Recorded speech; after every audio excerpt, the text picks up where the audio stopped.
नमस्कार, welcome back to my channel ask Astroed. आप सबों का हमारे इस चैनल में एक बार फिर से बहुत बहुत स्वागत है। देखिए, ये समय कोरोना के बाद में भी ये जो वो कोरोना जो एक समय आया है, तो इसने बहुत से लोगों को हिला कर रख दिया है। कितने लोगों की नौकरी, व्यवसाय सब बर्बाद हो गया, और ख़ास तौर पे जिनके पास कम पूंजी थी, जो लोग रोज़ कमा के खाने वाले थे, उनके लिए तो एक बहुत बड़ी मुसीबत के रूप में आया है। ऊपर से देखिए, दो दो ग्रहण पड़े हैं। इन दोनों ग्रहण के बारे में मैंने पिछले वीडियो में बताया है कि इनका प्रभाव कुछ लोगों पर तो अच्छा होगा, लेकिन अधिकांश लोगों पर ये अच्छा नहीं होगा। लेकिन ये जो ग्रहों के प्रभाव हैं, ये कुछ पे अच्छे कुछ पे बुरे पड़ते हैं, लेकिन इस वक्त लगभग विश्व की हालत खराब है। हमने जैसे पिछले वीडियो में आपको ये भी बताया था कि 12 मई से 24 जून तक का जो समय है, ये थोड़ा सा कष्टकारक रहेगा। ये फिर से बीमारी, आगजनी, बाढ़, नुकसान, चोरी, स्वास्थ्य में हानि, ऐसा समय है। अब ऐसे समय करें क्या? आदमी परेशान है। जो लोग मुकदमे में फंसे हुए हैं, वो समझ सकते हैं कि इस कठिनाई के समय में उनको खाना भी मुश्किल पड़ रहा है। कैसे कैसे करके वो मध्यवित्त वर्ग की समस्या बहुत बड़ी है। आज हम आपको कुछ ऐसे उपाय और कुछ मंत्र हम आपको बताएंगे जो बड़े ही पावरफुल और गोपनीय हैं और साधारण भी हैं। आप अगर इनको करेंगे तो आप इन परेशानियों से काफ़ी हद तक निजात पा जाएंगे। क्योंकि कोर्ट कचहरी में आप कितने भी सच्चे हों, लेकिन जो भारत की न्याय व्यवस्था है, वहां की एक एक ईंट आपसे पैसा मांगती है। आप जा नहीं सकते हैं। यहां पर फैसले मेरिट पे नहीं होते हैं। तो हमारा यहाँ पर मकसद कोर्ट बैशिंग नहीं है। हमारा मतलब आपको इसके ज्योतिषीय उपाय और आपके जीवन में किस प्रकार से सफलता, संपन्नता आए और ये प्रॉब्लम्स, ये जो परेशानियां ये दूर हों, हम आज इसके बारे में बात करेंगे। तो बने रहिए। वीडियो के आखिर में हम आपको कुछ मंत्र देंगे, बहुत ही पावरफुल, और आपको उसकी विधि बताएंगे कि कैसे आपको ये करना है। आपको एक छोटी सी कथा सुनाते हैं पहले, कि ईश्वर का जो न्याय होता है ना, हम बहुत तीन तिकड़म करके सोचते हैं हम बच गए, लेकिन ऊपर वाला जब न्याय करता है तो बड़े बड़ों की चाल चलती नहीं है, और दुनिया आपकी दुश्मन हो जाए, आपका कोई रोआ नहीं टेढ़ा कर सकता है। एक बार की बात है, एक हिरनी गर्भवती थी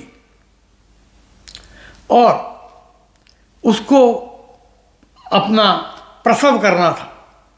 तो आप जानते हैं, जैसे हिरन और दूसरे जंगली जानवर हैं, वो जंगलों में इधर उधर सुनी जगह पर एकांत में चले जाते हैं और वहाँ उनका प्रसव होता है, बच्चे उनके होते हैं। तो हिरनी बहुत व्याकुल थी। अब प्रसव पीड़ा चल रही थी, वो क्या करे, कहाँ जाए। गर्मी का महीना, घास सूख चुकी, उसको कहीं कुछ अच्छी जगह नहीं मिल रही थी प्रसव करने के लिए। तो उसने देखा नदी के किनारे एक जगह पर है, घास का मैदान है, सूखी घास थी, लेकिन उधर आग लग चुकी थी। फिर भी उधर नदी था, तो उसने कहा कि इधर पेड़ों के पास में हम अपना प्रसव करते हैं। तो जब वो प्रसव के लिए बैठने लगी, तो उसने देखा कि एक शिकारी घात लगा के तीर चला रहा है। वो घबरा गई। उसने दूसरी ओर देखा तो एक भूखा शेर वो उसको झपट के खाने के लिए तत्पर बैठा है। हिरनी क्या करे? आगे नदी, पीछे घास में आग, इधर शिकारी, इधर बाघ। आज क्या कुछ ऐसी हालत हम लोगों की नहीं हुई? किधर से बचे, किधर जाएं? हिरनी ने क्या किया? उसने ईश्वर के हाथों पे छोड़ दिया। उसने कहा, अब जो हमारा प्रारब्ध है, जो हमारी नियति है, वैसा ही होगा।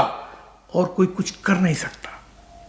वो सारी बातों को भूल के शांत चित्त से अपने बच्चे को जन्म देने में लग गई। इधर उसका प्रसव हो रहा था, उधर शिकारी ने तीर चलाया।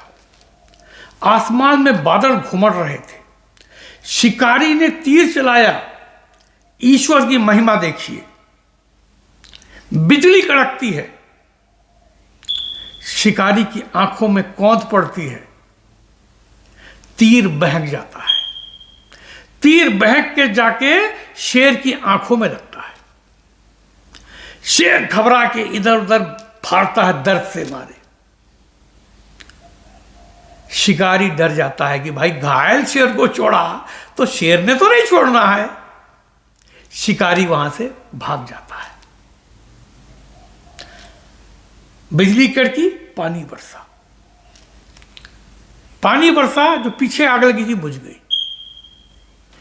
ईश्वर पे भरोसा रखिए, ईश्वर आपके लिए भी ऐसा ही रास्ता निकालेगा और निश्चित निकालेगा। जब समय हमारे बस में नहीं होता, जब करने को कुछ नहीं होता, आप कितनी भी कोशिश कीजिए, आपके सारे दांव उल्टे पड़ते हैं। याद रखिएगा, ऐसे समय में एक ही सहारा है, ऊपर वाला।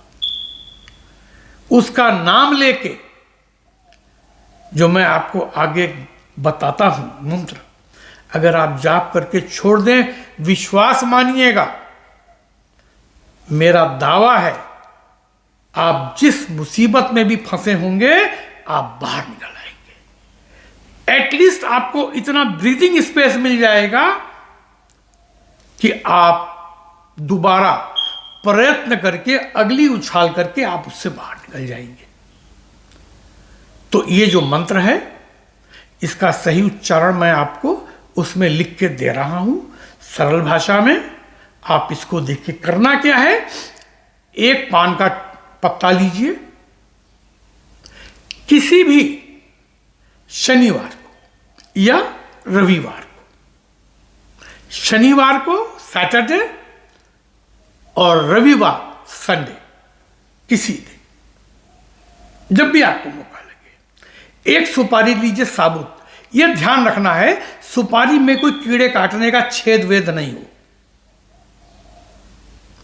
और एक आप नींबू लीजिए, पान के पत्ते पर सुपारी रखिए, सुपारी रख के थोड़ा सा कुमकुम या सिंदूर सुपारी पे लगाइए, एक नींबू काट के वहां रख दीजिए, हाथ जोड़ लीजिए और जो मैं मंत्र बता रहा हूं आपको,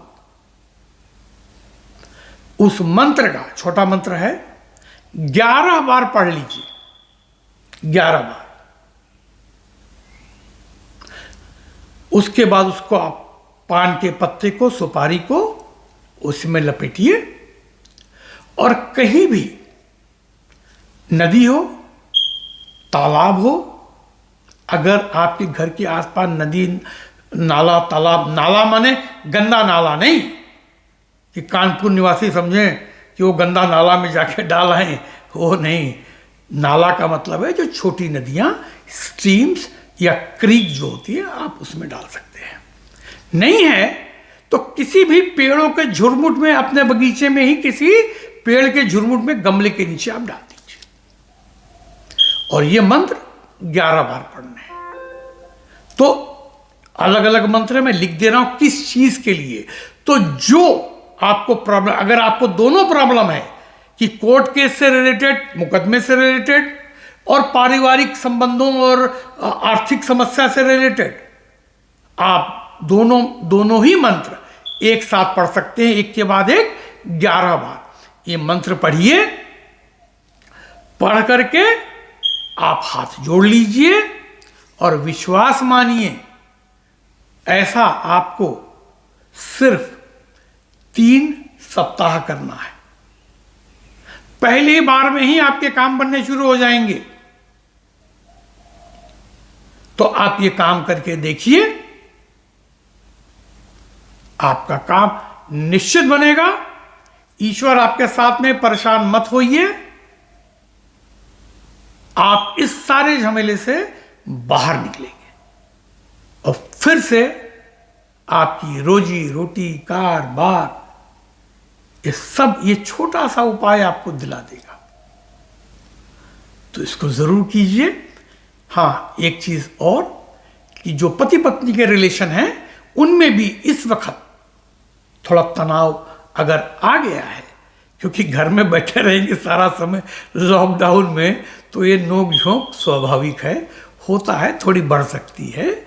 और आर्थिक संकट जब होता है तो उस वक्त में थोड़ा चिड़चिड़ापन आ जाता है। इसको अन्यथा मत लीजिए, इसको लाइट उसमें लीजिए।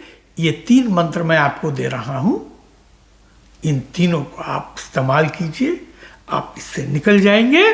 मिलते हैं किसी एक और वीडियो में, तब तक के लिए सुखी रहिए, स्वस्थ रहिए।